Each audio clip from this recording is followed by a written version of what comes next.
Astaghfirullah. Assalamualaikum warahmatullahi wabarakatuh.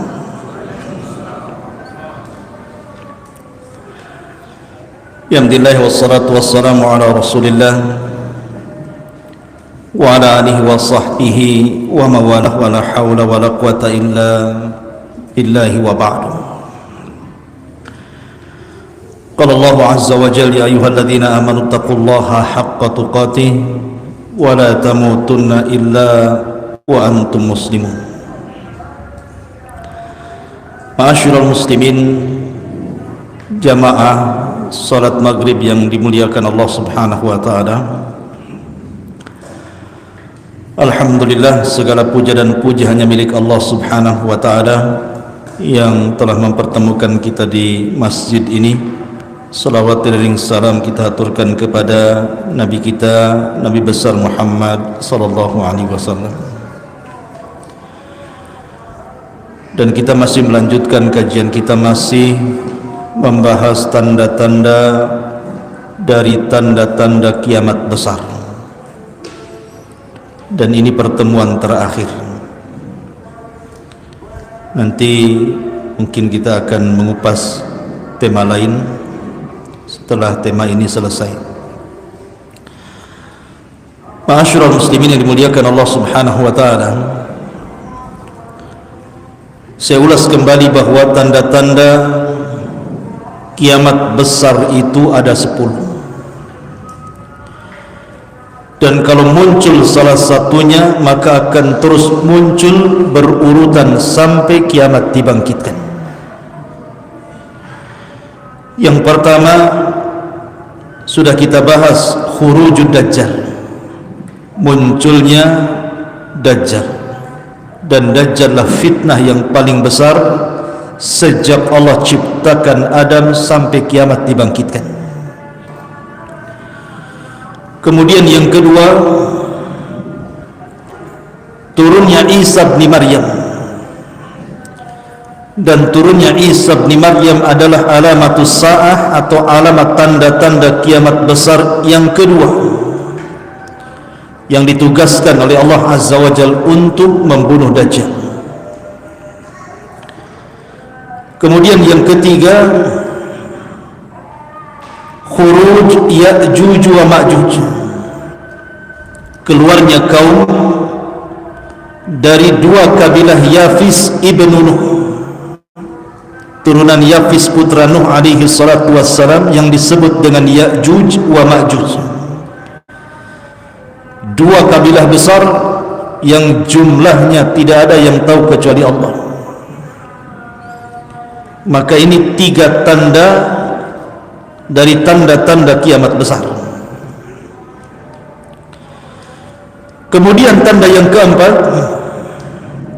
muncul gempa dari arah timur dengan gempa yang sangat besar. Kemudian tanda yang kelima, disusul gempa dari arah barat dengan gempa yang sangat besar. Kemudian yang keenam, gempa di Jazirah Arab yang disabdakan Nabi sallallahu alaihi wasallam, khasfun bil masyriq wa khasfun bil maghrib wa khasfun di Jaziratil Arab. Akan terjadi gempa hebat dari arah timur yang menenggelamkan bukan satu desa, satu negara. Kemudian disusul dengan gempa dari arah barat juga sama. Dan yang terakhir, gempa di Jazirah Arab, satu kota bisa hancur. Itu sudah berapa? Sudah 6 tanda-tanda kiamat besar. Kemudian setelah terjadi gempa dari arah timur, barat dan juga Jazirah Arab, yang ketujuh, muncul dukhan, asap yang sangat hitam yang menutupi langit. Dan siapapun yang menghirup asap ini dan dia kafir, maka dia akan merasakan sakit yang luar biasa sampai akan mengeluarkan darah dari lubang hidung, telinga dan juga matanya. Bahkan sebagian mereka mati. Tapi kalau yang menghirup seorang yang beriman hanya sebatas pilek saja.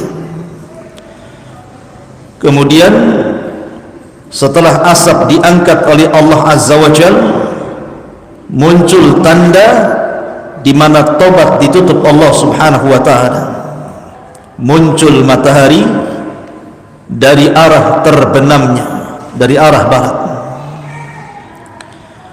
Kalau sudah muncul matahari dari arah barat, maka la yanfa'u nafsun imanuha, tidak mungkin manfaat lagi iman seseorang.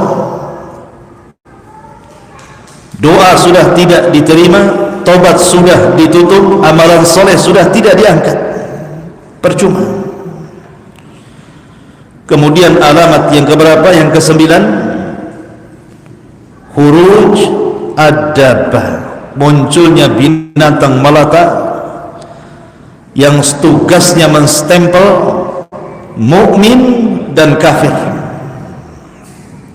Dan yang terakhir yang kita akan bahas malam ini, khurujun nar, keluarnya api dari arah Hijaz dan juga Aden Yaman, yang akan menggiring manusia sampai ke tempat berkumpulnya di Syam.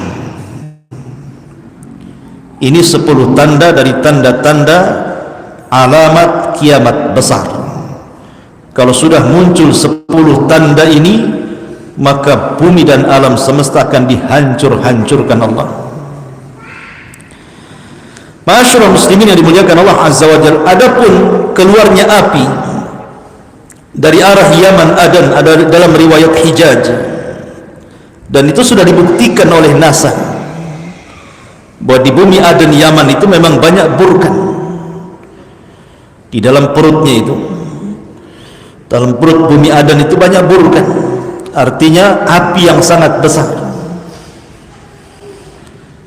Lah api ini diciptakan oleh Allah Subhanahu wa taala untuk menjadi tanda-tanda akhir dari tanda-tanda kiamat besar. Nanti api ini akan keluar dari perut bumi, kemudian akan membakar lautan, dan bermula dari Yaman, kemudian disusul di Hijaz. Hijaz itu Mekah dan Madinah, kemudian akan bersatu. Lah api ini tidak diciptakan membakar manusia, tapi dia membakar segala sesuatu yang disentuhnya. Kalau seandainya dia menyentuh pohon, maka terbakar pohon itu. Menyentuh rumah, terbakar rumah itu. Menyentuh gedung, terbakar gedung itu. Tapi manusia tidak akan terbakar, karena api ini hanya ditugaskan untuk menggiring saja. Jadi kalau kita diam, apinya juga diam. Kalau kita tidur, apinya diam. Tapi kalau kita jalan, apinya jalan. Dia hanya tugasnya menggiring saja. Jadi api ini nanti akan menggiring satu dunia, dari ujung barat ke ujung timur, dari ujung selatan sampai ke utara, hanya menggiring manusia, mengumpulkan, diarahkan ke negeri Syam. Makanya Syam itu disebut Ardul Mahsyar, bumi tempat berkumpulnya manusia di akhir zaman. Lah tentu sebelum ada api yang menggiring ini, ada tanda-tanda kiamat kecil yang terselip di antara tanda-tanda kiamat besar.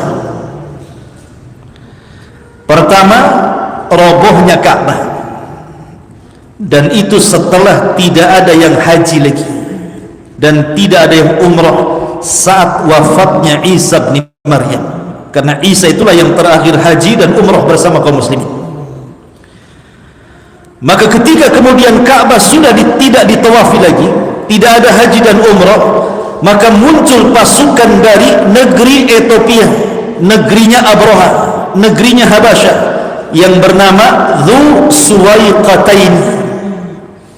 Orang yang bernama Dzu Suwaiqatain, orangnya tinggi, hitam, kemudian jalannya egan, karena kakinya seperti busuk. Namanya disebut Dzu Suwaiqataini, pemilik lutut yang bengkok. Itu bawa pasukan dari Ethiopia, dari Habasyah, kemudian datang ke Ka'bah. Maka Ka'bah dihancurkan dihancurkan sekeping demi sekeping sampai rata dengan tanah. Dan ini terulang yang sebelumnya dari negeri Ethiopia juga yang hendak menghancurkan Ka'bah. Siapa? Abraha. Abraha itu dari Ethiopia, dari Habasyah, membawa pasukan gajah, tetapi Allah haram. Kenapa? Karena Mekah masih ada orang haji dan umrah.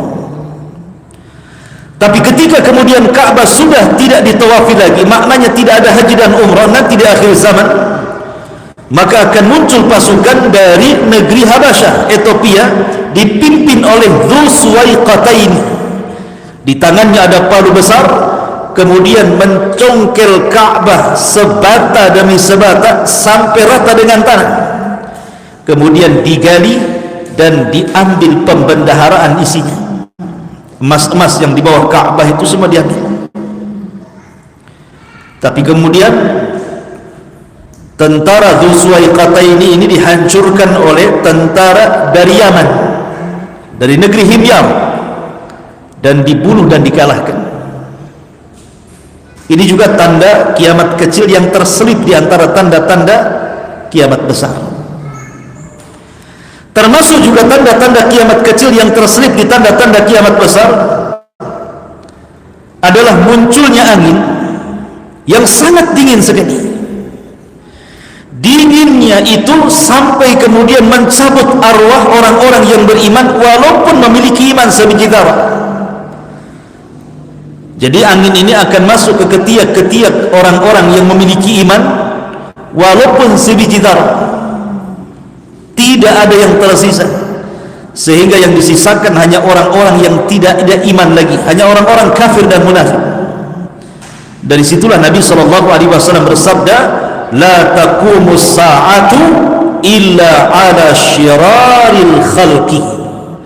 Tidak tegak hari kiamat kecuali di atas orang yang paling buruk yang hidup di permukaan bumi, karena sudah tidak ada orang yang beriman.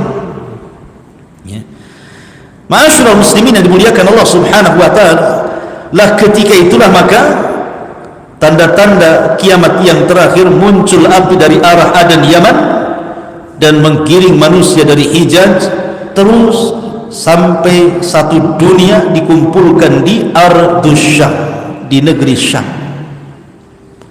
Apa yang terjadi setelah manusia dikumpulkan di negeri Syam?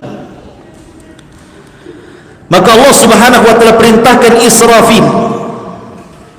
Israfil ini sebelumnya tidak meletakkan sangkakalanya di mulutnya, dan baru meletakkan sangkakala di mulutnya itu ketika Nabi SAW diangkat menjadi Nabi dan Rasul. Jadi ketika Rasul diangkat jadi Nabi dan Rasul, mulailah moncongnya sangkakala itu diletakkan di mulut Israfil. Makanya Nabi SAW suatu ketika pernah tidak bisa tidur, tidak enak minum, tidak enak makan, gundah gulana, termenung, sehingga sahabat bertanya, "Masya'nuka ya Rasulullah? Ada apa dengan kau hai Rasul?" Maka Nabi SAW mengatakan, "Fa kaifa una?" Bagaimana aku bisa merasakan nikmat, kata Rasul. "Fa kaifa una wa sahibul qarni qad iltaqamal qarna." Sementara pemilik tiupan sangkakala itu sudah mulai meletakkan moncongnya di ujung mulutnya. Bagaimana aku akan nikmat tidur, nikmat makan, nikmat minum, sementara sahibul qarni qad iltaqamal qarna. Rasul mengistilahkan sangkakala dengan kalimat al-qarnu. Qarnu itu artinya tanduk binatang, bahasa Arabnya. Tanduk itu kan mulai membesar kemudian mengerucut kecil kan, besar kemudian mengerucut mengecil. Begitulah bentuk sangkakala seperti tanduk, karena bahasa Arabnya disebut al-qarn. Jadi Nabi SAW menghabarkan bahwa sejak diutusnya beliau itu sudah tanda dari tanda-tanda kiamat. Karena setelah Nabi SAW tidak ada Nabi lagi masalahnya, artinya sudah tunggu kiamat saja. Kalau masih ada Nabi lagi berarti masih lama kiamatnya kan. Kalau sudah tidak ada nabi dan Allah katakan maka Muhammadun aba ahadi min rijalikum walakin Rasulullah wa khataman nabiyyin, sementara dia adalah Rasulullah dan penutup para nabi, berarti menunjukkan bahwa kata Nabi ana was-sa'ah kahataini, kata Rasul saya dan jarak hari kiamat itu seperti ini. Kemudian Rasul mengisyaratkan dua jari, jari tengah, wusla dan syababah, kemudian dirapatkan. Seperti itulah jarak diriku dan juga kiamat. Dan kematian Rasul juga tanda-tanda telah dekatnya kiamat. Kata Rasul, u'dud sitan baina yaday sa'ah, perhatikan 6 perkara sebelum tegaknya hari kiamat. Salah satunya kata Rasul, mauti, kematianku. Jadi kematian Rasul pertanda kiamat sudah dekat. Tetapi kapan dekatnya, seberapa dekatnya, wallahu alam, jangan memprediksi saja. Karena ada orang yang memprediksi bahwa umat ini dari sejak diutusnya Rasul sampai kiamat itu katanya 1500 tahun, dan sekarang sudah 1424,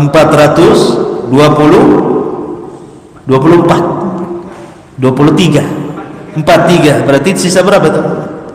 7 tahun. 7 tahun lah kan, 1443 kan, berarti 1443 dari 15 dikurangi 1443 kan sisa 7 tahun. 7 tahun 57 tahun lagi mau kiamat kita. Dari mana ya Allah ya Rabb ya? Kok bisa memprediksi 1500 tahun? Masyarul muslimin, kalau seandainya penetapan hari kiamat itu ada sesuatu yang sangat penting, tentu Nabi SAW tidak mungkin meninggalkan sebuah penjelasan di waktu yang sangat dihajatkan. La yajuz ta'khirul bayan fi waqtil hajah, kata para ulama. Tidak boleh mengakhirkan sebuah penjelasan padahal penjelasan itu sangat dihajatkan.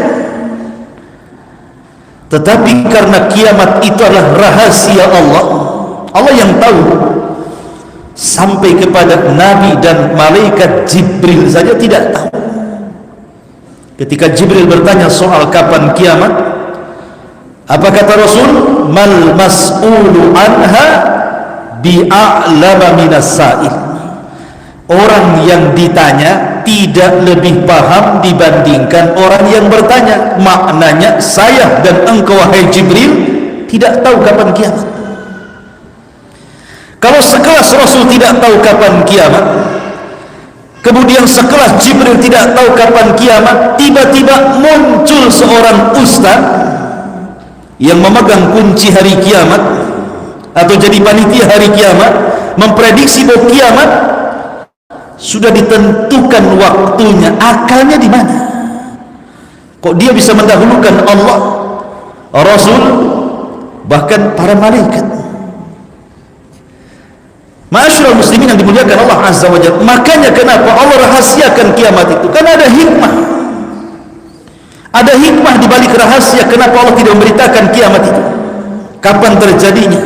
Hanya diberitahu waktunya saja. Fi sabihati yaumil jum'ah, di pagi hari yaumul jum'ah, itu saja. Kapan bulannya, kapan tahunnya, kapan tanggalnya, wallahu a'lam. Hanya disebutkan fi sabihati yaumil jum'ah, di waktu fajar di hari Jumat, itu saja. Makanya Jumat itu hari yang besar bagi kaum muslimin. Apa hikmah tidak diberitahukan? Supaya kita persiapan. Makanya ketika seorang badui datang kepada Nabi SAW, kemudian memaksa Rasul untuk memberitahu kapan kiamat. Ya Rasulullah, mata sa'ah. Rasul, kapan kiamat Rasul? Rasul tidak mau menjawab sampai 3 kali. Maka pertanyaan balik kata Rasul, wa ma'adat talaha. Kau dari tadi tanya kapan kiamat, kapan kiamat, apa yang kau siapkan? Ini pertanyaannya. Apa Apa yang kau siapkan untuk tegaknya kiamat itu? Apakah engkau bertanya soal kiamat, ingin menyaksikan bagaimana gedung-gedung dihancurkan, laut ditumpahkan, matahari ditabrakkan, bumi digoncangkan? Apa untuk melihat itu? Tetapi hari kiamat itu, hikmah dirahasiakannya adalah sabda Rasul, wa ma'adadta laha. Lalu apa yang kau siapkan?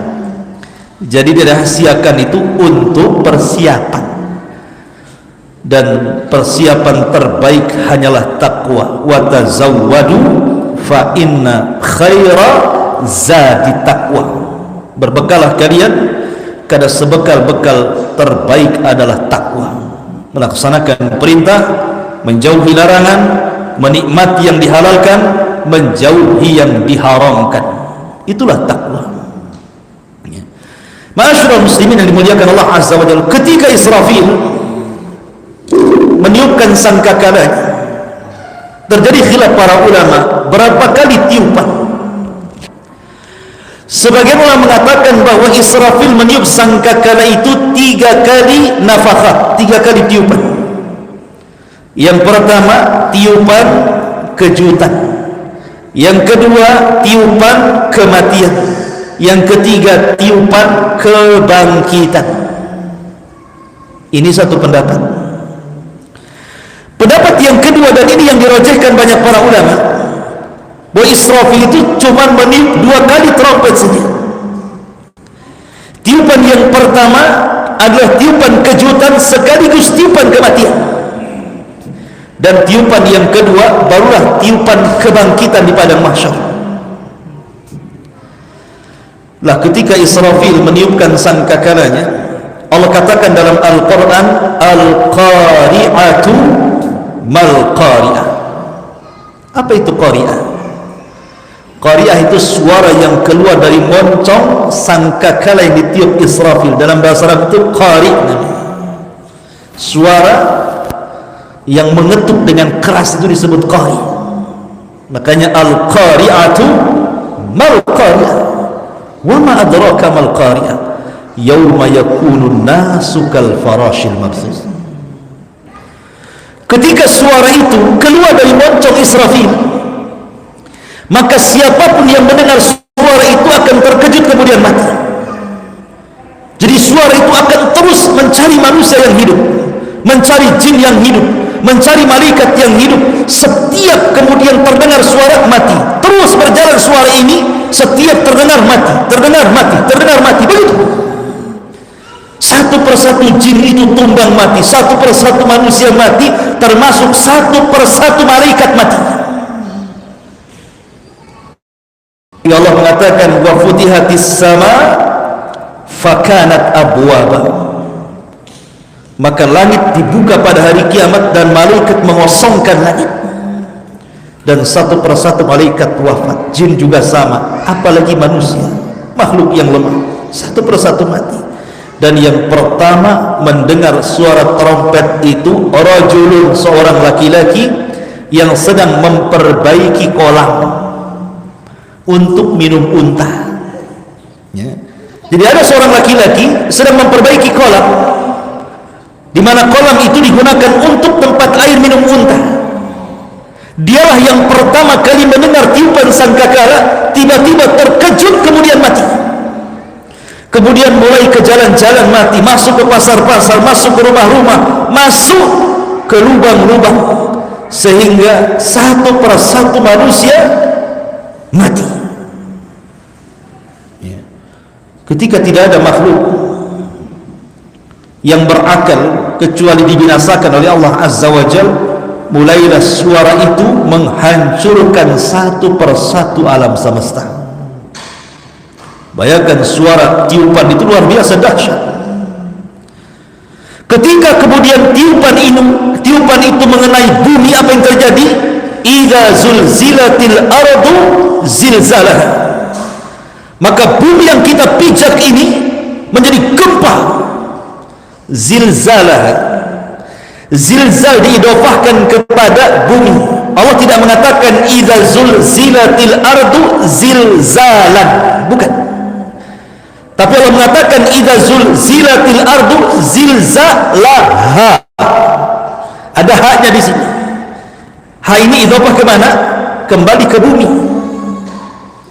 Kenapa diidhofahkan kepada bumi? Artinya gempa ini bukan di satu tempat, itu maknanya. Tapi satu bumi akan terjadi gempa. Kalau sekarang terjadi gempa di Lombok, di Batam tidak. Terjadi tsunami di Aceh, di Batam tidak. Tapi nanti kiamat, mau di Batam, mau di Tanjung Pinang, mau di Lombok, mau di Aceh, mau di Indonesia, mau di Australia, mau di mana-mana satu dunia terjadi gempa. Itu maksudnya. Makanya Allah idhofahkan dengan kalimat ha, zilzalaha. Dalam ilmu nahwu namanya mudhaf ilaih. Mudhaf ilaih. Jadi gempa diidhofahkan kepada bumi. Jadi satu bumi gempa. Bayangkan ketika suara trompet mengenai bumi, gempa satu dunia. Apabila suara trompet itu terdengar oleh lautan, apa yang terjadi? Wa idzal biharu fujirat. Maka air yang di lautan itu tertumpah ke daratan. Anda bisa bayangkan sebagian kecil laut Aceh itu, ketika terjadi tsunami, tumpah air lautan ke daratan, berapa ratus ribu jiwa dalam hitungan detik mati. Tidak perlu jam, tidak perlu hari, tidak perlu minggu. Itu baru sebagian kecil laut Aceh saja. Gimana lautan satu dunia tertumpah ke daratan, sementara isi daripada lautan itu api yang membakar? Maka tidak ada yang selamat, ikhwan. Mau kemana lagi kita ini? Lihat dahsyatnya suara trompet itu. Dan apabila suara trompet itu memukul gunung-gunung, apa yang terjadi? Gunung itu pertama akan tercabut, karena gunung itu kan pasak. Allah mengatakan dalam Al-Quran, wal jibala autada, dan gunung-gunung itu jadikan pasak. Kalaulah tidak ada gunung, maka akan terjadi gempa yang disebut dengan vulkanik. Kenapa kemudian bumi ini menjadi stabil? Kita bisa berjalan tanpa ada lini. Ada gunung yang menjadi pasak bumi itu, makanya stabil bumi ini. Kita bisa berjalan tanpa harus goyang kiri kanan. Coba ada lini, sedikit saja lini itu, kita ada goyang-goyangan itu, ya kan? Karena ada gunung, itulah bumi stabil. Makanya Allah mengatakan wal jibalu autada, dan gunung itu jadikan pasak bumi. Ini pasak tercabut nih. Apabila pasak tercabut ini, kemudian gunung pun geser, kemudian keluar dari pasaknya, kemudian tiba-tiba gunung terbang ke atas, kemudian di langit diadu-adukan satu gunung dengan yang lainnya. Apa yang terjadi? Al-qari'atu mal-qari'ah wa ma adraka mal-qari'ah yawma yakunu nasu kal farashil mabthuf wa takunul jibalu kal ihnil manfush. Bayangkan Allah mengatakan gunung itu seperti kapas. Antum ambil kapas, taruh di kipas, gitu kan, hambur-hambur kemana-mana, ya. Jadi awalnya tercabut, kemudian tergeser, kemudian terangkat, kemudian diadukan, kemudian jadi pasir, balik lagi ke bumi. Suara trompet bisa menjadikan gunung seperti itu. Apabila suara trompet ini mengenai bintang-bintang yang ada di langit, apa yang terjadi? Wa idzal kawakibun tasarat. Dan apabila bintang satu dengan yang lain itu ditabrak-tabrakan, satu planet dengan planet yang lain ditabrak-tabrakan, apa yang terjadi? Api di langit, api di bumi, api di lautan. Kira-kira siapa yang selamat? Nanti hari kiamat semua api. Jadi api di langit, api di bumi, api di lautan, api semuanya. Siapa yang bisa selamat dari kiamat?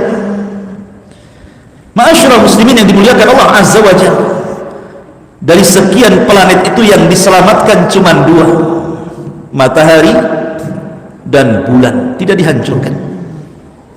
Matahari dan bulan tidak dihancurkan.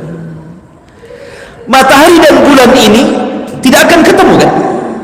Nggak akan ketemu matahari dan bulan itu, karena ketika matahari terbenam, bulan muncul. Kapan ketemunya? Ketemunya nanti pada hari kiamat. Matahari dan bulan itu akan dijadikan satu, ya, akan menyatu. Itu matahari dan bulan itu akan menyatu dan akan diletakkan nanti pada hari kebangkitan 1 mil di atas atas kepala. Dan itu disyaratkan dalam Al-Quran, wa jumi'asy syamsu wal qamar, ketika matahari digabungkan oleh Allah Azza wa Jalla dan diletakkan di atas kepala satu mil. Anda bisa bayangkan, Allah Subhanahu wa Ta'ala sudah berikan nikmat meletakkan matahari itu di porosnya. Artinya suhunya sudah diatur. Kalau seandainya ini matahari di poros nih, kemudian matahari dikeluarkan dari porosnya, didekatkan ke bumi, terbakar bumi. Kalau matahari dicabut dari porosnya, dijauhkan dari bumi, beku bumi. Tetapi Allah paskan itu, sehingga tidak menjauh dari bumi dan tidak beku, dan tidak mendekati bumi sehingga terbakar. Bayangkan Allah Subhanahu wa Ta'ala memberikan nikmat luar biasa matahari itu. Dan nanti pada hari kiamat matahari itu akan digabungkan dengan bulan, kemudian diletakkan di atas kepala. Gimana rasanya? Ya rasakan saja nanti. Ma'asyiral muslimin yang dimuliakan Allah Azza wa Jalla. Kemudian apa lagi yang terjadi?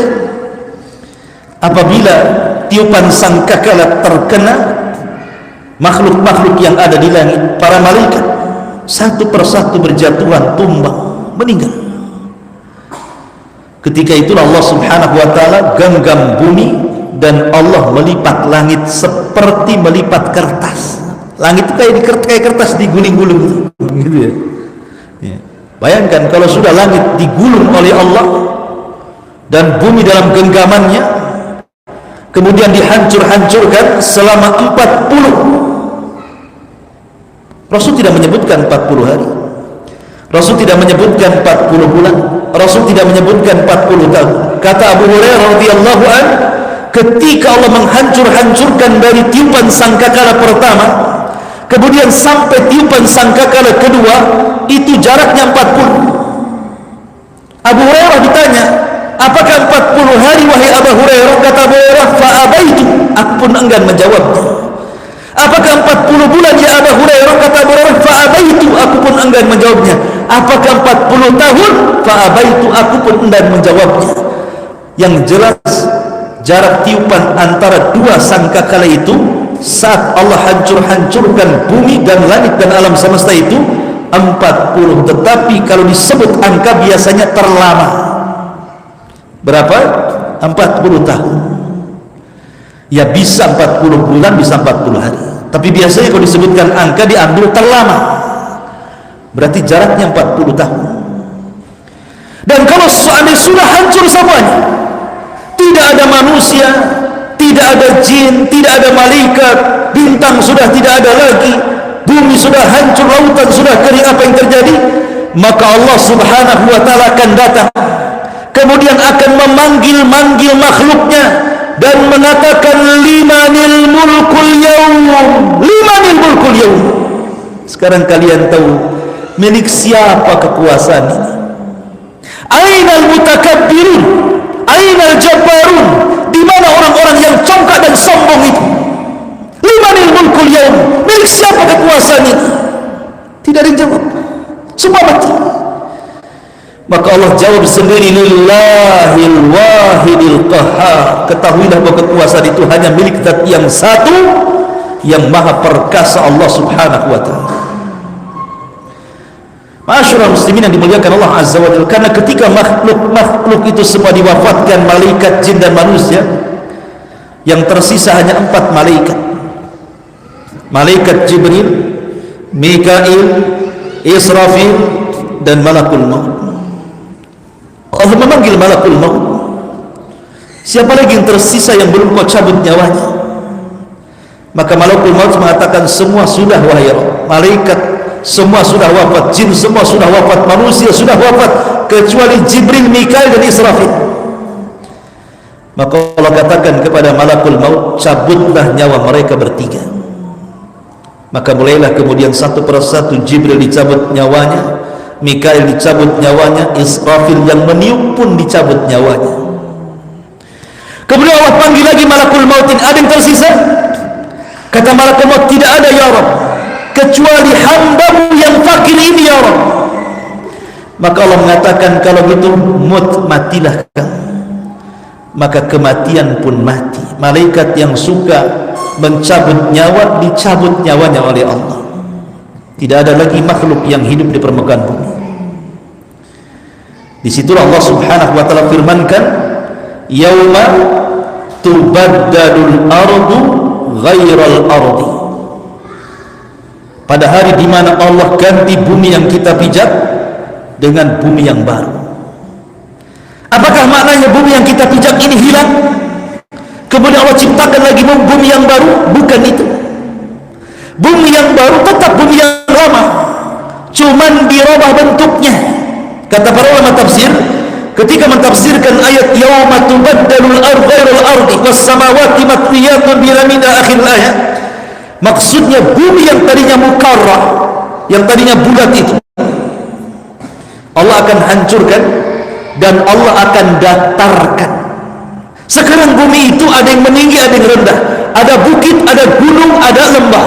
Tapi nanti bumi akan dihancurkan, kemudian dihamparkan, sehingga tidak ada yang meninggi, tidak ada yang merendah, tidak ada bukit, tidak ada gunung, tidak ada lembah, semua rata. Dan tidak ada maklam alamat, tidak ada alamat. Artinya kalau sekarang kan ada tanda ke Nagoya, ke Jodoh, ke mana, ada tandanya sekarang.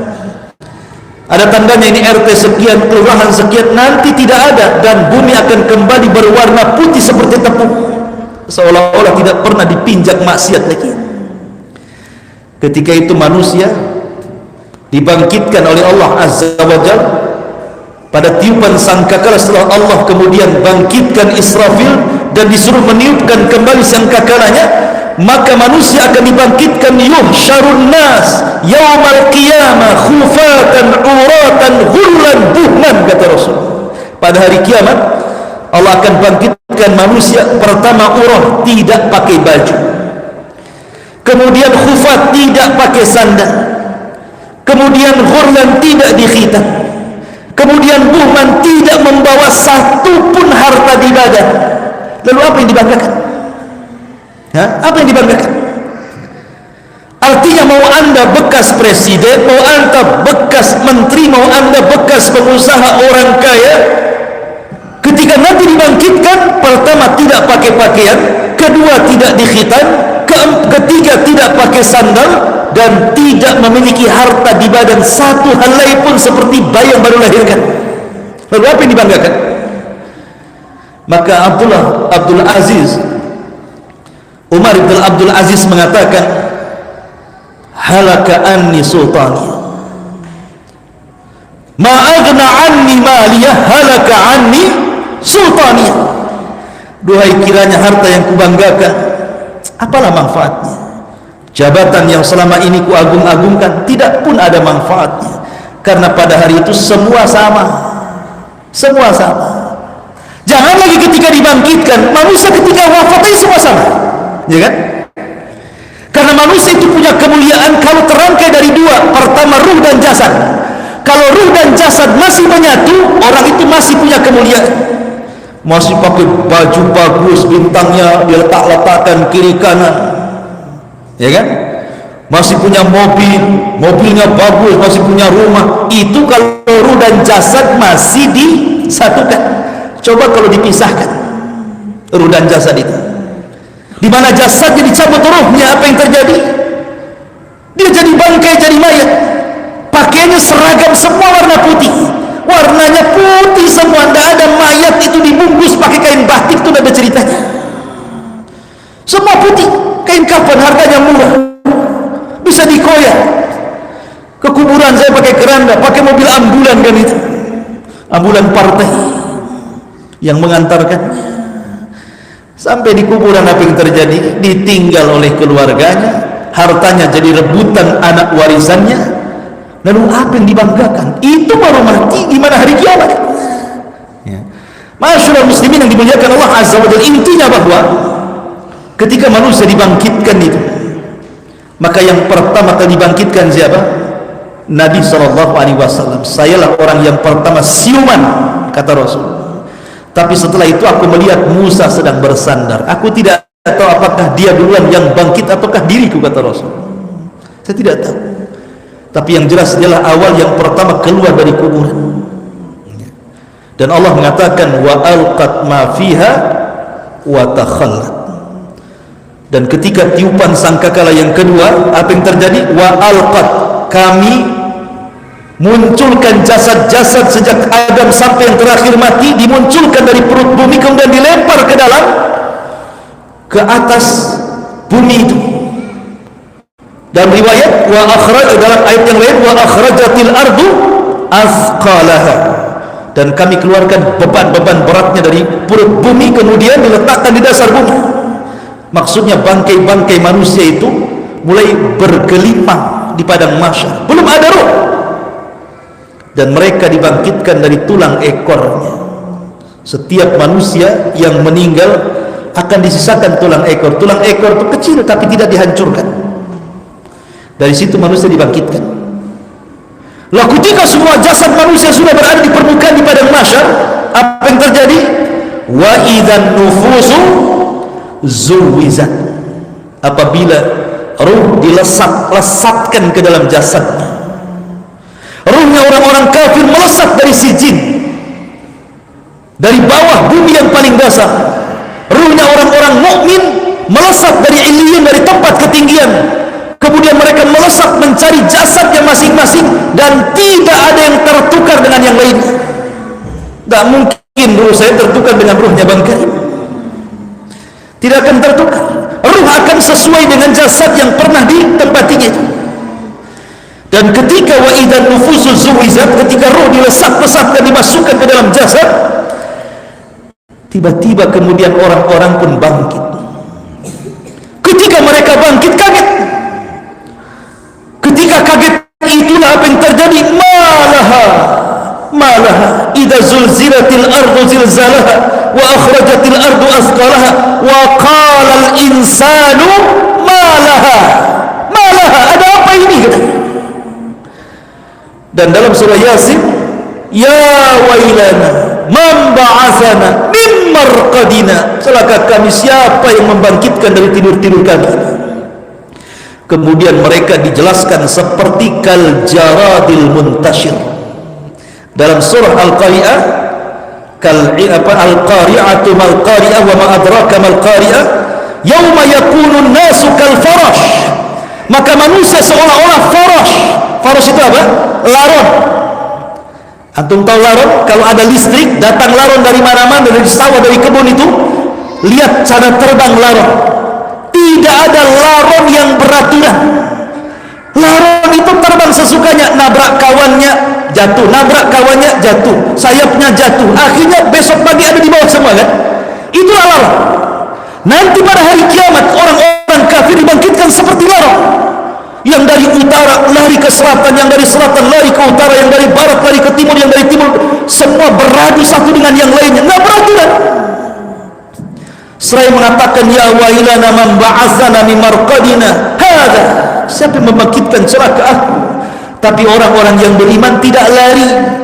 Tiba-tiba ketika dibangkitkan, sebelahnya ada istrinya yang saleh, ada orang tuanya yang saleh dan saleh, anak-anaknya yang saleh dan saleh. Ketika melihat orang kafir yang lari ke sana kemari, mereka mengatakan hadza ma wa'adar rahman wa sadaqal mursalun. Mereka tenang dan mengatakan inilah janji Allah dan benarlah ucapan para rasul. Walladzina amanu wattaba'athum dzurriyyatuhum biimanin alhaqna bihim dzurriyyatuhum. Dan orang-orang yang beriman kemudian akan dikumpulkan bersama orang-orang yang diajak beriman dari keluarganya, dan akan berkumpul kelak. Dan itu satu kenyamanan yang tidak didapati orang kafir dan munafik saat dibangkitkan. Makanya pentingnya mengajak keluarga beriman, karena kalau sudah kumpul itu ikhwan, tenang. Bahasa orang Jawa itu susah senang sing penting ngumpul, katanya. Nah, ya orang Jawa ya. Kenapa? Senang. Kalau kumpul itu apa yang dimakannya senang. Minimalnya ketika berkumpul dengan orang-orang yang beriman pada hari kiamat itu ada ketenangan orang-orang yang beriman ini. Tapi orang kafir itu kan yauma yafirul mar'u min akhi, pertama dipisahkan dari saudaranya, wa ummihi wa abi, dipisahkan dari ibu bapanya, wa sahibatihi wa bani, dari anak-anaknya, likulli imri'in minhum yauma idzin sya'nun yughni, masing-masing orang sibuk. Sampai Aisyah radhiyallahu anha mengatakan, ya Rasulullah, kalau wanita dibangkitkan telanjang, mungkinkah orang memandang aurat yang lainnya? Ya Aisyah, kata Rasul, al-amru yawma idin asyad. Nanti hari kiamat itu perkaranya sangat keras, nggak mungkin orang sempat mandang aurat orang. Orang sudah sibuk menyelamatkan diri sendiri. Masyaallah muslimin yang dimuliakan, inilah terjadinya kiamat, maka berakhirlah silsilah hari kiamat. Insyaallah mungkin ke depannya kita akan mengkaji kitab sejarah ya. Ada namanya kitab Rahiqul Makhtum. Itu sejarah singkat Nabi SAW dari lahir sampai wafat, sudah diterjemahkan. Nama kitabnya Rahiqul Makhtum, karya Al-Imam Al-Mubarakfuri. Kitab itu bagus sekali. Ya, mudah-mudahan bisa kita selesaikan sirah Nabi dalam setahun, sehingga kita paham sejarah Nabi dari awal sampai akhir. Wallahu a'lam. Sudah isya. Subhanaka wa bihamdika asyhadu an la ilaha illa anta astaghfiruka wa atubu ilaik. Allahu ta'ala. Assalamualaikum warahmatullahi wabarakatuh.